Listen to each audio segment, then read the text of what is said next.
Алматы облысы Талдықорған қаласының нөмірі 25-ші орта мектебінде дөңгелек үстел өтті. Бұл жиынның ерекшелігі шетел қонағының қатысуы.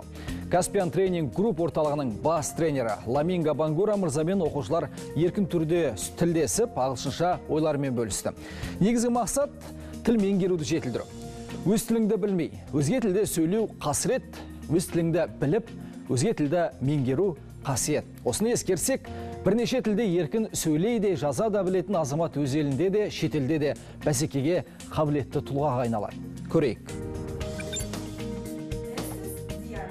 Алматы облысының Талдықорған қаласындағы нөмір 25-ші орта мектепте рухани жаңғыру бағдарламалық мақаласы аясында мектептің ағылшын тілі пән мұғалімдерінің ұйымдастыруымен сәттілік кілт атты дөңгелек үстел болып өтті.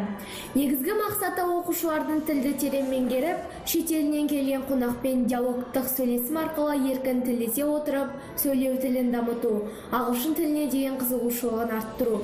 Дөңгелек үстелдің құрметті қонағы ретінде Каспиан тренинг групп орталығының бас тренері мистер Ламинга Бангура мырза қатысты. Сонымен бірге оқу орны басшылары, ағылшын тілі пән мұғалімдері мен 9-10-11 сынып оқушылары қатысты. Дөңгелек үстелдің кіріспе сөзінде ағылшын тілі пән мұғалімдері Гүлнар Мырзабекқызы, Жадыра Қалиқызы келген шетел қонағымен таныстырып, және өтілу барысын хабарлап өтті.